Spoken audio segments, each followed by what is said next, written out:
চলে এলাম আমার স্নেহের আদরের ছাত্রছাত্রীদের নিয়ে, যারা বর্ধমান ইউনিভার্সিটি আন্ডারে ফিজিক্যাল এডুকেশন সাবজেক্টটাকে ডিএসসি হিসেবে রেখেছো, অর্থাৎ শারীর শিক্ষা যে বিষয়টা, সেটা তো দুটো পার্টে ভাগ আছে তোমরা জানো।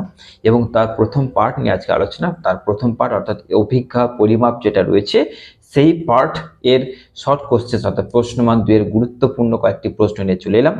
পিডিএফ আকারে দেওয়া হচ্ছে, তোমরা সেখানটা তোমাদের ভিডিওর কোয়ালিটি অবশ্যই বাড়িয়ে নেবে, নচেত কিন্তু হয়তো বুঝতে পারবে না।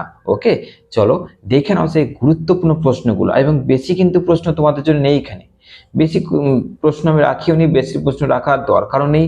যেগুলো আমার ইম্পর্টেন্ট, যেগুলো আমার গুরুত্বপূর্ণ মনে হচ্ছে, সেগুলোই কিন্তু এখানে রয়েছে। খুব গাদাগুচ্ছে কোশ্চেন্স কিছু নেই।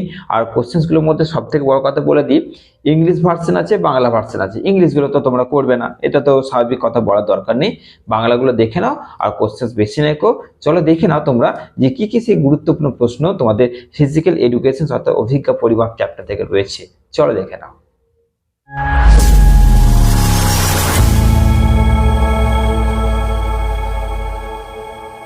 বিজ্ঞান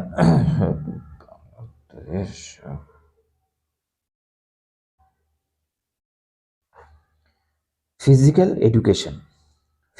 এডুকেশনের অভিজ্ঞা পরিমাপ যে পার্ট রয়েছে, কারণ তোমরা জানো তোমাদের ফিজিক্যাল এডুকেশনটা শারীর শিক্ষা যে বিষয়টা দুটো পার্টে ভাগ থাকে, ঠিক আছে? তো অভিজ্ঞা পরিমাপটার প্রশ্নমান 2 এর কিন্তু তোমাদের শর্ট কোশ্চেন্স নিয়ে চলে এলাম, দেখে নাও। আর বারবার বলে দিচ্ছি, তোমরা তোমাদের ভিডিওর রেজুলেশনসটা অর্থাৎ তোমাদের ভিডিওর কোয়ালিটি বাড়িয়ে নেবে, নচেত এই প্রশ্নগুলো তোমাদের হয়তো অসুবিধা হতে পারে। তাই তোমাদের ভিডিওর কোয়ালিটি বাড়িয়ে নিয়ে তারপরে এগুলো দেখে নাও। খুবই গুরুত্বপূর্ণ প্রশ্নগুলো তোমাদের এখানে রেখেছি। এবং এই যে মার্কিং করেছি, আমি ভাবছিলাম যে এখানে হয়তো যেগুলো ইম্পর্টেন্ট থাকবে সেগুলো মার্কিং করবো, বাদ বাকিগুলো ক্যান্সেল করে দেবো। কিন্তু এখানে দেখলাম প্রশ্নের সংখ্যাও কিন্তু খুব একটা বেশি নেই, আর সব কটাই গুরুত্বপূর্ণ, সব কটাই। তো ওই জন্য এখানে আমি ক্যান্সেল কিছু করতে পারলাম না। তোমরা দেখবে যে আমার অন্য ভিডিওতে আমি যতটা করেছি ক্যান্সেল করেছি, কিন্তু এখানে ক্যান্সেল করার মতন কিছু নেই কো। যেমন এই পাতে দেখো ব্যাডমিন্টনের দক্ষতা, ভলিবল খেলার দক্ষতা, ফুটবল খেলার দক্ষতা, বাস্কেটবল খেলার দক্ষতা। এই দক্ষতা নিয়ে কার মধ্যে দিয়ে দেয় বলা যায় না, এই চারটের মধ্যে একটা দেবি, তো ওই জন্য কোনটা ক্যান্সেল করবো?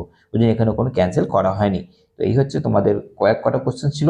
এই কটা কোশ্চেন তোমরা দেখে নিলে আশা করছি এর মধ্যে তোমাদের ফিজিক্যাল এডুকেশনে অনেক কটা কোশ্চেন তোমরা করতে পারবে। চলো, ভালো থেকো, সুস্থ থেকো। আশা করছি তোমরা দেখে নিলে। গুরুত্বপূর্ণ প্রশ্নগুলো ঝটপট রেডি করে নাও। প্রশ্ন রেডি করার পর তোমরা তো জানোই যে তোমাদের হাতে কতদিন রয়েছে, তার মধ্যে তোমাদের প্রশ্নমান 2, প্রশ্নমান 10, 5 যে সাজেশন দিয়েছে সেইগুলো আশা করছি তোমাদের সবকটা আস্তে আস্তে খুব সুন্দরভাবে করা হচ্ছে এবং হবেও। ভালো করে দেখে নাও, তোমাদের পরীক্ষা খুব সুন্দর হবে। চলো, দেখা হচ্ছে এরকম একটা গুরুত্বপূর্ণ পরবর্তী কোনো একটা ভিডিওতে। ভালো থেকো, অবশ্যই নিজেদের খেয়াল রেখো।